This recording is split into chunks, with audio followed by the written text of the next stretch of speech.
Welcome to Real Herbalism Radio, recorded live at River Road Studios. Today's show is brought to you by Get Healthy Now with Candace.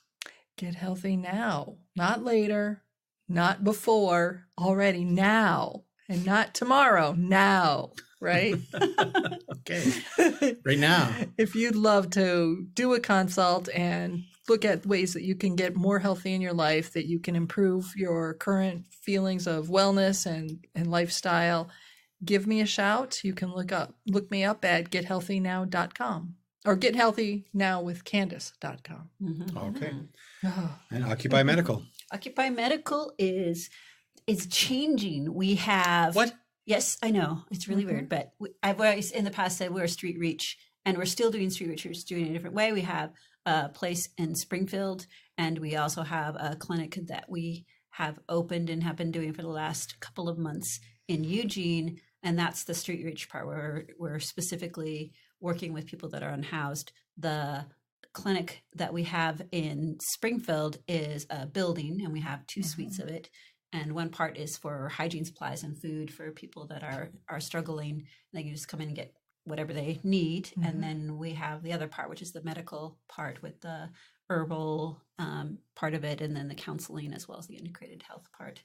And that is just because we have a place, just like anybody that's coming out of being unhoused to being housed, they find all of a sudden all of these survival skills that they needed to have time for. They don't need to have time for it anymore because, they got four walls around us, and that's the same thing for us. So it's been great to be able to burst out and do a whole bunch more projects. So how can people contribute? Well, we are a 501c3, and that is there's a bunch of information that we have on Facebook and Twitter and on our website at occupy-medical.org. All right. And we're now, our next sponsor is Mud Paw Design House. It's, formerly Hunter Creation. This is the first time we're talking about it over the air, if you will. So Mud Paw Design House is a company that Candace and I run and own, and it is graphic design and website design. If you're looking for a website that will match your branding of your printed materials, we can help you out. Or if you have printed materials and need a website, we can help you out with that too. So let us know at mudpahdesignhouse.com. That's a mud paw, like a dog paw. That's muddy. Design.com or mudpahdesignhouse.com. That's cute. Right. All right. And how about you, Sue? What about me? What do you bring to the table? What do I bring to the table? Well, I've got two. Should I just talk about the two things real quick? Sure. I'll talk about Patreon first. So I mentioned before about Occupy Medical, and I do a lot of stuff just during the week, working with people that I cannot bill them. I just can't. They don't have any money. But being a community herbalist, the work, I've been doing this for so long, the work just has to be done. So I am asking for people to donate to my Patreon account so that I can continue working with people. And with that kind of sponsorship, that means that I could also continue training other folks that want to open up clinics like we have. And I've been doing that. And I've just been kind of doing it for free. So we need community herbalism in this country, and I am willing to be the voice of experience. So I just need support from people. And you can go to my Patreon account at www.patreon.com/SueSierraLupe. Okay. That's really cool. Yep. That's just one of them. Do you have any more? Do you have any supporters already? So I do. I have a couple of wonderful supporters that have been brave enough to put in for one of them as a one-time supporter, and then the others are monthly supporters. Nice. Yep. So all right. Did you have something else? Very much. Yes. So there's also Sierra Lupe Herbal Consulting, and that's at gmail.com, and that is my business that I do herbal consulting, and that is for people get charged per hour for that one. So that's that. They get the same kind of service. And I can come to people's houses and do things online, and that's available. So you've heard the genius. Now you can have that in your life too. All right. Ace High Heat Graphics, custom imprinted shirts and caps and everything else that you can wear.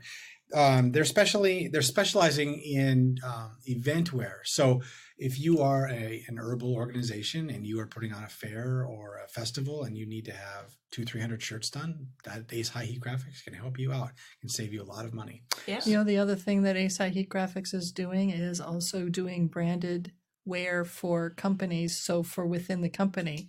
So if you are a herbal organization and you have employees and people and volunteers that you want to have them all wearing like the same shirts, or they would like to support the company by purchasing a shirt, that's another thing that Ace High Heat Graphics does. We're in fact we're doing a company store for a large client right now, so their employees can go there and buy their shirts. We did a promotion for that company, and all the employees liked the shirts so much that they wanted to buy them for workwear. Nice. So they said, "Can you help us with that?" So we're setting them up with an online store. That's really cool. And with the political season brewing up, I'm sure there's a lot of people that would want their slogans written on their shirts too. Right. Yeah. Right. All right. And finally, the Herbal Nerd Society, for which we would not be able to do any of this. Right. Right. Yes. We are thankful for the Herbal Nerd Society. When I don't want to come here some days and record because I got other things to do, I just remember there's a bunch of Herbal Nerd Society members paying me to get here. Yeah, I know. And they get content every single week. We put an article together. I've been banging my head against the keyboard this month for Spilanthes. Right, me too. That one's a challenging one because it's not as well promoted an herb. Yeah. Even though it is a really wonderful herb. It really is. I mean, I use it in the Powerful clinic plant. a lot, and doing all this research, like, man, I'm underutilizing this plant. Right. Yes, and I'm doing the research on it, but it's challenging to find herbal energetics on it. It's pretty sparse because it's not a part of the traditional Ayurvedic or TCM pantheons, and it's certainly was probably used by traditional Western herbalists way back when, but there's not a ton on it. So I'm finding that really interesting. Well, it's a fabulous plant. I remember being in the South. Just you cannot miss it because it's a little red dot, and it's I'm in love with it. So I'm learning things, and I love sharing the things I'm learning with other people. So above and beyond the more advanced herbal articles for the Herb of the Month, we also have access to all of the old podcasts from which we realized today we've done this for about 6 years now. So we have 180 episodes, 160 of which are in the backlog. So you have 160 episodes of podcasts that you can get a hold of if you're the Practical or the Herbal Nerd Society member. And also you get an ad-free viewing experience. No pop-ups, no banner ads, no Google ads. It's just straight content. Yep. And the Let's Talk series, where we have a section where people can listen to some of our guests give a specific information about their chosen topic. That's right. All right, on with the show. When we set out into the world to seek our fortune, some of us herbalists aim solidly in the direction of gardening and growing, and some of us find medicinal plants almost by accident on the path to farming. Today we're talking with Andy Harpole, owner and operator of Emerald Valley Growers, about farming, cannabis, medicinal herbs, and the synergy that happens when we are open our minds to possibility. Now here are your hosts, Candice Hunter and Sue Sierra Lupe. I'm Candice Hunter. And I'm Sue Sierra Lupe. And welcome to Real Herbalism Radio. Welcome, Andy. Welcome. Hi. We're so happy you were able to join us today. I'm glad to be here. So you've been busy. I know you've been busy being on vacation too, but you have a huge project that you've been working on for actually quite a while. Yes. Yeah, you want to tell us about that? Yes, we are a recreational grower in Oregon. A grower of what? Grower of cannabis, marijuana. All right. Yes. It is called marijuana. And we have a 6,000 square foot facility in Eugene, Oregon. That I run and operate. That's huge. It is huge. We started big. Oh, you started that way. So you took out a loan? We took out loans, quite a few loans. That must have been kind of tricky. It is tricky. It's tricky with banking. Yeah. Mm-hmm. Banking is not a fun thing in this industry. It isn't fun generally. I mean, it's for anyone who wants to start in farming. It is actually really expensive and challenging. Yes. But in the cannabis industry, it's especially challenging. It's especially challenging. Yeah. Banking is very difficult. But yes, and then we took a lot of our personal money to help finance this project. And what year was this? This started we acquired a building in 2015, right after the law passed, and we sat on it for about 8 months, waiting for some type of regulations to see what we had to do and if we could actually use our building, because of how some counties and cities were opting out. Yeah. Eugene is very open to cannabis. So it was a good gamble to sign a 5-year lease on this building. Right. So let's back up a little bit. Did you always grow up knowing, I'm gonna farm cannabis one day? That's my dream. So no. He started in a closet. So that was not a pipe dream. Oh man. If we're going to have puns like that all day, I am out. Listeners, that was Candace, not me. Just send the hate mail her way. I've been listening to that terminology since I was a kid, and it wasn't until I moved to Eugene that I actually truly understood. I see. Yeah. I get you. All right, moving right along. So where did you start? I actually started farming when I was 13. Ripe old age of 13. Ripe old age of 13. Moved from Idaho, came to Oregon, moved into a farmhouse and worked for the farmer. Nice. Did that for 5 years till I graduated. Nice. We raised everything from peaches, raspberries, hazelnuts was the main product on that farm. Right. And no cannabis at that point. No cannabis. At least not that you'll admit to. Didn't know anything about it until later years, but went into fabrication and then eventually into construction. Nice. Where I was for 25 years. Mm-hmm. Oh, wow. Traveled the United States, worked in almost every single state. Wow. Millwrighting or building mills or buildings from the ground up. Eventually ended up in an office, managing it. Mm-hmm.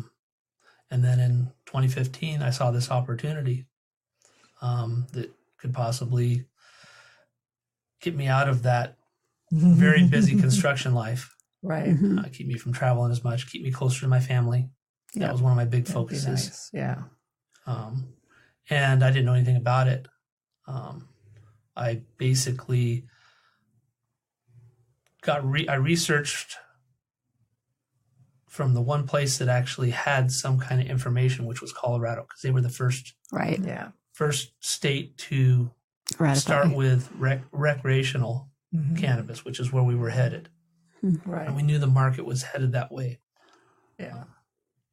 So you guys, it's not like you took a 25 years off from farming entirely. You had a family farm pretty much. Yes, we always have. We've always grown all kinds of vegetables, raised chickens. So to some extent, this isn't it's not like a unnatural step. It's almost like the next evolution. It is. It's just growing a different plant. Right. Instead of tomatoes, we're growing cannabis. All right. And there's a huge synergy between growing tomatoes. If you're growing tomatoes, hothouse tomatoes, and you know how to grow hothouse cannabis. So that's a pretty easy step. Yes. With the amount of attention that it needs. But focusing on one plant and one plant only, particularly when it's been changing so much. I mean, I'm sure it caused you to break out into a sweat when you saw all these people growing medicinal marijuana just take dives left and right.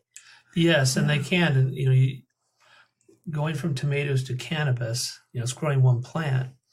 And it's not just you're growing one plant, but when you get into the different strains, every strain grows differently. Every strain reacts differently to all of the environments and the nutrients that you feed it. Temperature, soil, it's like acidity. growing all different varieties from, the vegetables in a garden. Right. When you're growing the different strains in an indoor or outdoor environment. Well, that's impressive, actually. I mean, that's kind of cool. Why do you think that is? The different genos and phenos of the plant. I think it's because some were developed in a closet in Colorado and others were developed under the shrubbery behind the rectory in Vermont, and others were developed. Interesting thesis. Excuse me. I'm like, really, Candace? Okay. You're sounding like me. That's my line. Well, I'm looking forward to the rest of this podcast. When you think about where many of the strains, because it was for so long illegal, a lot of strains have been developed in really diverse types of climates and, artificial climates and, different conditions. And other countries. A lot of them have been produced in other countries because that's where most of them have came from. Yeah. Other countries. Where it was legal and where it was legal, yes. Monitored. Yeah, right. Mm-hmm. So how has the recreational versus medical, how has the industry changed when we went recreational here? I think because of the money and the taxes and the draw to this industry, it created a frenzy of people moving here. And there's not as many people looking at it as a medicinal plant. Mm-hmm. They're looking at the other green, the dollar sign. Yeah. And there's more to that plant than just the dollar sign. Yeah. And that's why we have so many people from out of state that have moved here. Mm-hmm. Probably 50% of the businesses right now are from out of state. Wow. People don't realize that. Yeah. Yeah, I didn't realize that either, to be honest. Here being Lane County or here being Oregon? In Oregon. In Oregon. Is what I'm saying, yeah. Okay. Yeah. I don't go anywhere to any business without meeting somebody from a different state. Mm-hmm. Most of the new licenses that are coming in right now are all out of state. But there's not as much emphasis on, some places are putting emphasis on what this product will do for you. Mm-hmm. A lot of them are just trying to get in this industry, so it's all about the money. Right. And if you're trying to get it for the money in Oregon, then you probably need to go to a different state. Because of the way the laws are written? No, because of the flood of the product in Oregon. Much, yeah. You're not going to come to Oregon and get wealthy on cannabis. Right. But if you focus on what that'll do and try to produce a higher grade product for the consumers, you actually could probably survive in Oregon.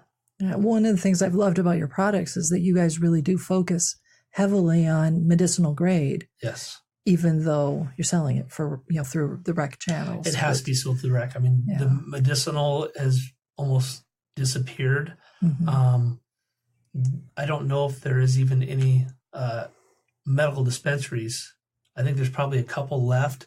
Right. But if you want to get cannabis, you got to go to a rec shop.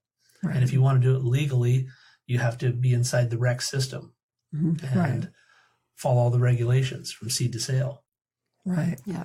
Which is very complicated. It is. They threw you have to have a prescription for medical cannabis in there, which was at the time that they did that, most people didn't have insurance. And we didn't have that many providers. There was one place that had providers that would actually write you a prescription for it here in the Eugene Springfield area. So that was limit. And I think that was one of the reasons why we saw the demise of that as well.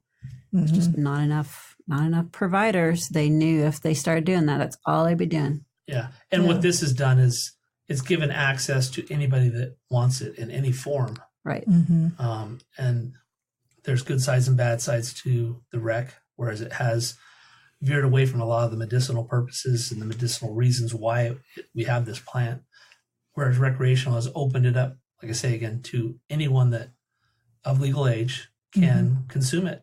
Right. For whatever reason they want to consume it for, right. Whether it's for an ailment or illness, or for recreational purposes. Right. Yeah, more of the healthcare for all model. So do you find that the information and education is available right now on these plants is anywhere near accurate? Or how do you even determine that? So there's getting to be more and more accurate information. And based on, it depends on where the information is coming from. we do an enormous amount of R&D work. What's that mean? R&D. So it's research and development. Oh, okay. And that it costs a lot of money to do it with testing and time and labor to research every single strain that we produce in our building. And how many strains, what's your ballpark on how many strains you guys work with at any given point? At any given time, it's 30. That's a lot of strains. We have probably 40 in the building, but some are just, we keep them around to not lose that strain, because there's good aspects of it and bad aspects of it. It all depends on what, unfortunately, the market wants. Yeah. A lot of the pure CBD strains that have a lot of CBD in them are very difficult to sell in this market. Right.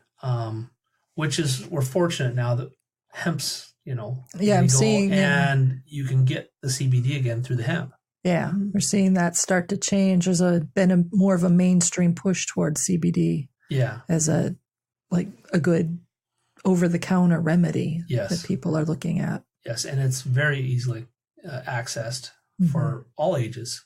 Right.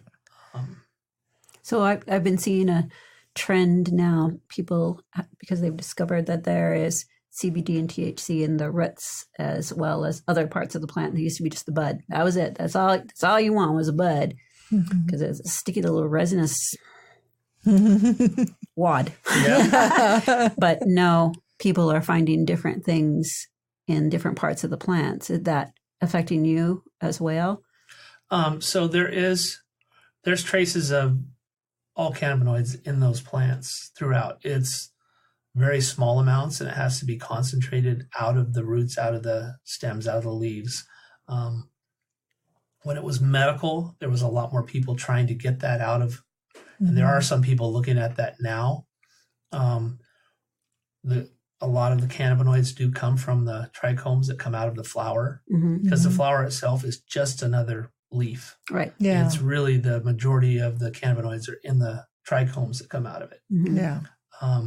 So there's not as many people focused on getting that and extracting it, because they have to extract such large volumes. Right. Yeah. But there definitely is cannabinoids in the whole entire plant. Right. Like I say, it's just in very small trace amounts. Yeah, I have to admit that I've often thought I should grow just one plant so that I can tincture the whole plant and see what happens, because I have a feeling it would make a really good balanced tincture. A lot of people still do that, and they'll take just the leaves and the stems, and they'll actually make RSO. They just have to concentrate an enormous amount of leaves and plant material. Yeah. Versus if they're using straight trim or buds, they're going to achieve the level of cannabinoids in their concentrate quicker. I know for people that work with animals, the roots and stems, as you would say, that's one of the things that people are particularly interested, because it doesn't have as much concentration, so it's safer for them. Animals will love it too. Yeah. So talk about that. I haven't seen an animal yet that won't. Dogs. Yeah, I have a couple of friends who have dogs that are anxiety prone, deal with PTSD kind of things, and and another one where he's an older dog and he's got a lot of arthritis, and both of them are very happy to get their cannabis cookies. Yeah. It's just, and I don't know if, I don't have a dog. We just have cats and other animals around there. I've heard of lots of stories of people giving their pets different types of treats that really helps them, because pets have a hard time showing their pain. Yeah. Especially when they're older. Yes. And they see it, you can recognize it. Yeah. I know people that have problems with their dogs eating their cannabis plants. They do like it. Yeah. And some people love to feed it to their rabbits and other critters on their farms. Makes sense. Because they seem happier when they eat it. Yeah. Not that it's not activated. Right. So there is a difference between activated cannabinoids and non-activated. So what is the difference? How do you activate it? You have to decarboxylate it. Okay. Which is homogenizing it and bringing it up to a certain temperature to where it becomes actually active. Okay. Certain cannabinoids can help you without being decarboxylated. but they're not as effective. THC is not, it will not affect you at all. It's not activated. You could Nice. eat a flower. What about it will CBD? not do anything to you. Will CBD still help you if it's not decarboxylated? I can't answer that Not sure. completely, no, Yeah, because I okay. don't know enough about the CBDs. To know. Yeah, because it's not something that we focus on. Right. In the hemp industry, they are, but I know they're decarboxylating that as well. Yeah. So I would We assume don't- and say that they probably, it has to be Probably. has to be activated. Right. Makes sense. So that would be why people like the magic butter machine, which is the big giant, looks like a giant pitcher, but it's really, it heats. It's made specifically for cannabis butter for making Yes, that. and that's how you heat it up. Yeah. You don't want to get it too hot, or it will It'll burn it'll right burn off. It'll burn it Yeah. off. Yeah. So there's that magic number. I'm not sure where that is. If it's 140 to 160 in Probably temperature, something- Yeah, probably somewhere in but there. Yeah. the homogenization is and decarboxylating are similar. Yeah. I wonder if, as the research develops, we'll find that animals that are rudiment, they have the several different stomachs, if that affects them differently because of their different digestion. It's possible. I guess Yeah. we shall see. Yes. Well, I mean, they're able to break down things that human stomachs can't, like Grass, grasses, yeah. and you know. So it'd be interesting. Yep. Can they break down grass and can they break down grass? Ah, real grass. My turn. Grass My or turn. weed. That's right. Weed. Weeds. Yeah. Wow. So do you have laboratory spot at your place? On site? We don't. We actually, and when I say R&D, and of course we record and write down every single thing we do in our building from the time that we take our cuttings Mhm. till the time that it's harvested. And once it's harvested, between weighing and through the drying process and the different types of drying processes that we've experimented with, Hmm. the different type of curing processes we've experimented with different humidities, different temperatures. The laboratory work happens when we're doing our testing Mhm. for our required state testing. Nice. Not all of it. I usually do a couple extra R&D samples tests for every strain when I'm working with my building, just to see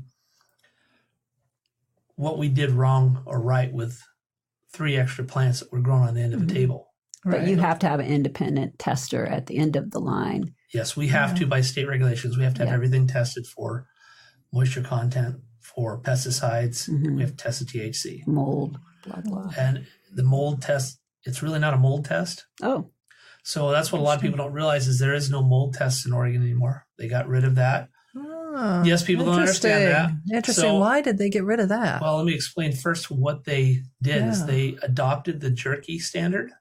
oh, so if it's dry If enough, it's down to a certain moisture content, Okay. mold will not grow. all right, There you got go. it. And part of the reason why they did this is because in the Willamette Valley, Everything's Valley of covered in Sickness, wort. it's wet. Yeah. So it would be very difficult for the outdoor growers to pass a lot of their testing because Yeah. there's mold outside. Yeah. Mhm. It's when it's in the There's mold fall, I mean, everywhere. you're 70. And so it was Yeah. really hard for them to pass those mold tests because Yeah. you could grow mold from anything outside. Oh yeah. Yeah. So they adopted that test to help them. It's not that they're letting molds get by now. Right. They're just, they had to ease up on that because of the area Yeah. that we're in. Yeah. And they made that makes sense. the final product in an environment so it's dry enough so dry there's nothing enough, for yeah. it to. Yeah. Yeah, It might makes that might be sense. there, but it's dead Yeah. now. Yeah. Huh. But we do testing on potencies, of course. We'll have 300 plants in a room and we'll have 6 that we're R&Ding from start to finish with different ways that we're growing them to Nice. try to promote THC, CBD, Right. CBGA, just and see what happens. Mhm. Right. Right. Unfortunately, the game right now is how much THC can you get out of it? Yeah. Mhm. Yeah. THCA, actually. So, It's kind of like the beer thing. Yeah. How many hops can you put in this? Yeah. well, and, the question I ask them is, when you go up to a counter, do you ask for Everclear every time? Right. Because that's where we're at right now with cannabis is what's the strongest thing on the shelf. Right. Yeah. And that's what sells, unfortunately. Right. Wow. So we're 14 and 15% THCA was a great area for everyone. Now they want 25 and 30s. Oh, God. And how can you even handle that? I don't know how. I don't know. I don't. I'm a mess with a speck of candy. Yeah, just a right.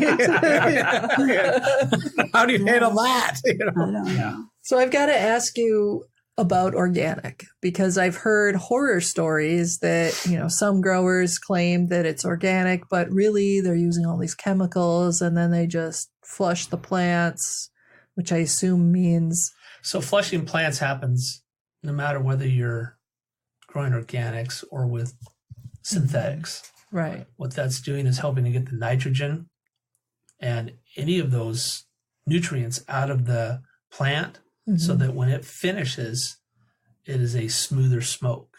Okay. It's a smoother product. It's a cleaner product because the plant will actually consume all those nutrients when it's forming the end forming process. Right. So that's something that not all growers do. Okay. Organic or It's a lot of water. Yeah. it is a lot of water. There's a lot of water. It uses a lot more. It uses a lot of water. And growing cannabis uses quite a bit of water, but it's not near the water that a typical farm would use. Yeah. So a standard cannabis farm, say, an acre outdoor farm might use, in terms of outdoors, the way they say, they use 1 foot of water. That's how much water they have to put on the entire acre. Right. Whereas an acre of alfalfa uses 4 to 5 feet of water. Because evaporation. Evaporation, Outside and you're yes. inside. Yeah. Yes. So when you flush the plants, if the grower had used pesticides or herbicides or other chemicals, will flushing remove those such that they won't show up in testing? Or do they? Well, see, they can't use a certain type of pesticides, or it'll show up No matter what. It grows in if it's like a systemic pesticide, it'll be inside the plant. Right.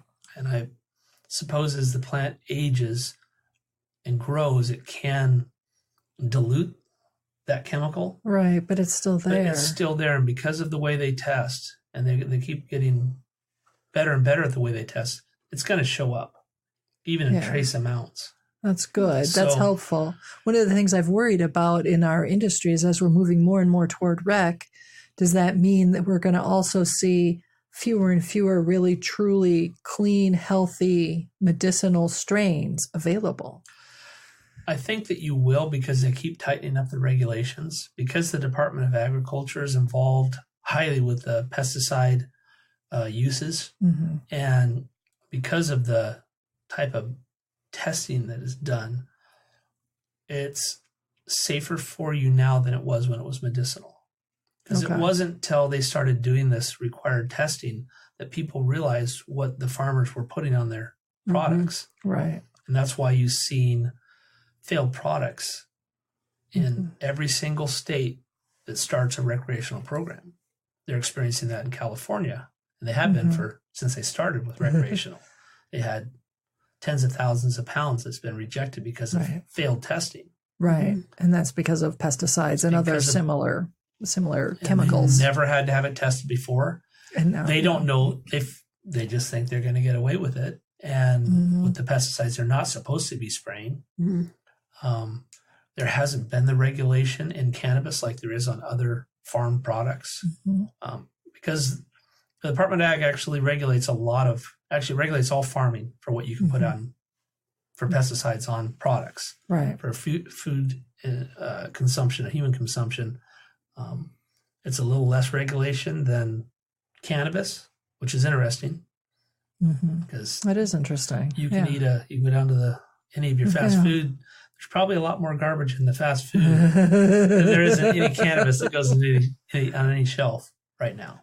Yeah, well, I wondered when we first moved to Oregon, there was lots of organic products available here, but you didn't see organic products from people like Kraft or General Foods. now Kraft and General Foods and all the big guys also have all these organic products. And at the time where that shift was made, I remember there was a big outcry, at least locally here, with people saying, oh, well, they've just loosened the organic regulations. And now, that's made it so that Kraft and any other of the great big ones can now just afford it.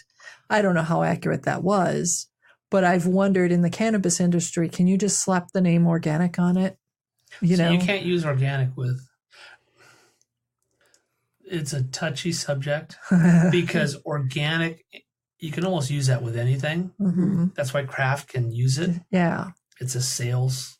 It's become a sales thing rather than an actual discussion of how it was grown. Certified organic, you can't even say on any products when it comes to cannabis. Because there's no certifying. There is no certifying agency, and it's federally, still illegal. Right. So they're the ones that have to certify it. Right. Yeah. So therefore, it cannot be certified organic. It's touchy with calling it organic with cannabis. Right. I don't know if they can actually do that on labeling still. Okay. Because of what it insinuates. Yes, it's going to be touchy for a long time too. So as a consumer, when I walk into one of the rec shops or dispensaries, and I'm looking, how do I know? How do I tell which is the one that's going to actually be good or good for me if I'm doing it for my arthritis or I've got a medical condition? Well, how do I tell which is the safest? Like if you have an autoimmune disease and you're particularly sensitive. Yes, okay. Exactly. So I would say that, or if no matter what.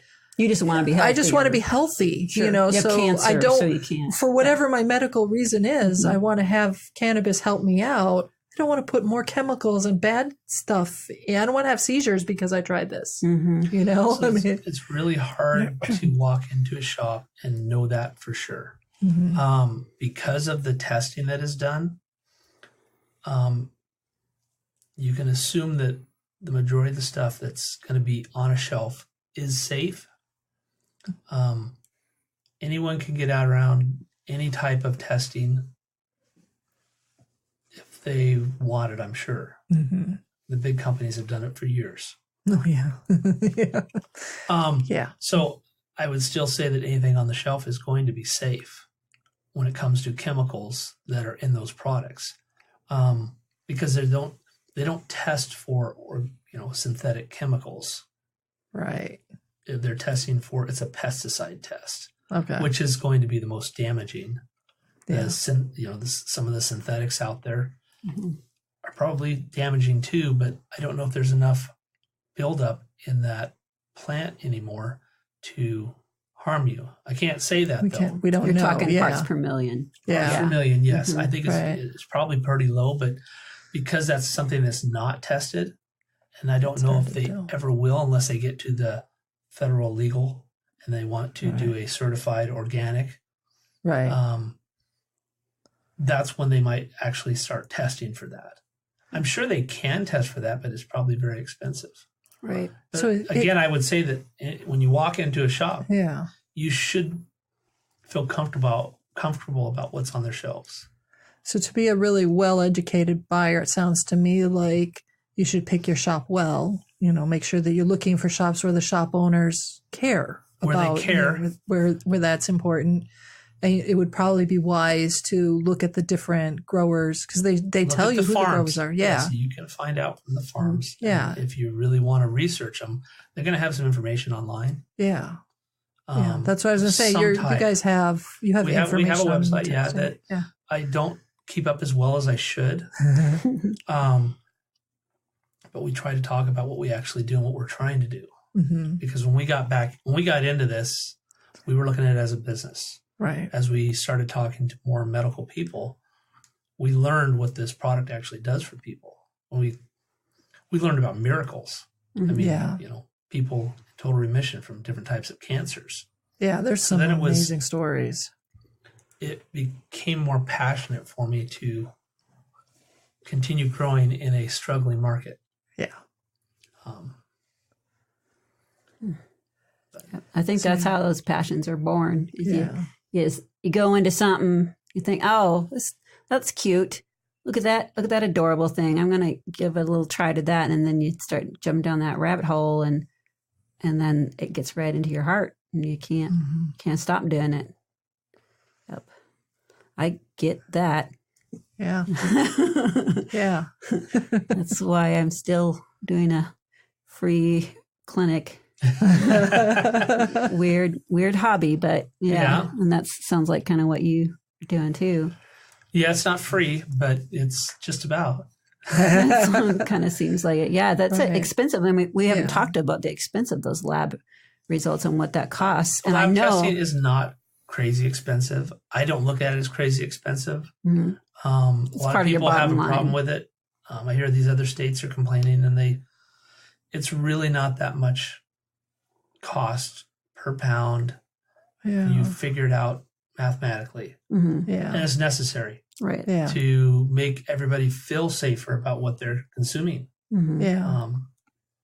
Well, and it also keeps the industry more clean too. It does which keep the industry cleaner. I think that's really important, considering it's not like we're just talking about, mint tea that is a really wonderful digestive and all of that, but isn't the primary herb you're going to look at for healing from really major issues. I mean, you don't necessarily, you don't want arsenic in mint tea, obviously, but you're also not using it a concentrated amount like you do with cannabis or with hemp. Oh yeah. So well, and then makes there's the difference. extracts too. That was another thing I was going to ask you about. Is to me as an herbalist, right? Mm-hmm. My thinking is if I was going in and I wanted to be considering using cannabis for something for a medicinal preparation, I would want to buy the bud.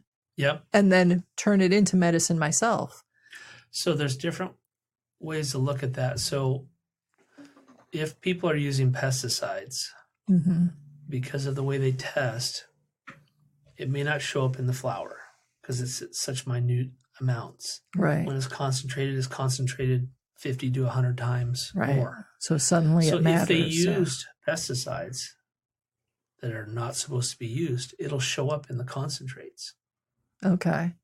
So the concentrates are tested at a higher level, and anything that's in that plant or in that, because it's in the plant too, because when they extract, it's not just the flower, they're extracting the leaves, stems, buds, everything. Yeah. So if there's any residual pesticides in there, it's going to show up in the extract, and it does constantly. Okay. There's more failed tests in extracts than there is in flowers. So that does, because my initial thinking was, well, the extracts, who knows what they really put in there? How much cannabis is it really whole plant? How do we know? Whereas if I get the plant and I do it myself, then I know. But then I really have to trust my grower. I really have to. It is all extract. It's all resin. Mm-hmm. That's the only thing that's really valuable. Mm-hmm. They call it whole plant extract sometimes, or flower run. Right. And that's just a term because of the way the product came in. They have different processes that remove the stuff they don't want in there. Right. And to keep the concentrate as high as it is, they don't add stuff to the concentrates, except for the products they use to get it out of the plant material, the gases or fuels that are used. Right. So that's the point where you want to really know what your extract is. Probably an oil or a butter extract is going to be the least likely to have been extracted using gases and fuels, right? It just depends. You can use rosin extraction as well. Rosin is probably one of the cleanest extractions that you can do because it uses no fuels or gases or alcohols. It doesn't use anything. It's just heat and pressure. Mm-hmm. So and that when you're done, you have a decarboxylated product that you can consume. And that's pretty much when rosin, does it come pretty much like as a brick, right?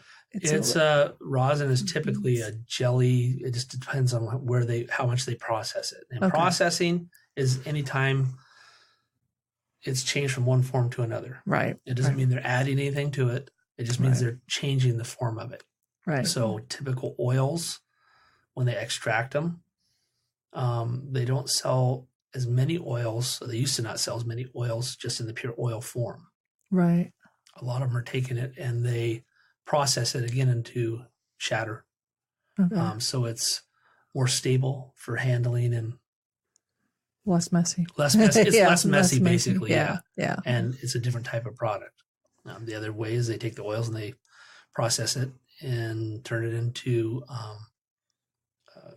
honeycomb and different other types of things. But you're gonna get the same thing out of it, Right. no matter how they process it. They're just changing it from one form to another. So if I'm looking for probably the most likely, the cleanest and least likely to have pesticides, I'm probably looking at wanting to get rosin and then turning that into whatever I want to use it. It's not necessarily pesticides. You're going to have Pesticides or other chemicals. Fuel-related extracted product. Right. Yeah. Yeah, it'll be non-fuel related and it'll already be concentrated. That's why I mentioned the pesticides, because if I'm just buying the bud and then I'm concentrating it, I have no way to know how many pesticides may actually have made it into my final product. Whereas if I'm buying the rosin, it's already been concentrated and tested. Been tested at that level. Now, if you concentrated it yourself, you're not going to get the same concentration as what like a concentration, like an extract lab does. Exactly. Because they're super concentrating it, where you're just taking it and you're extracting it. You're not actually concentrating that product. So it's not going to be any less safe than if you just use that bud or you use that extract that came out of that bud.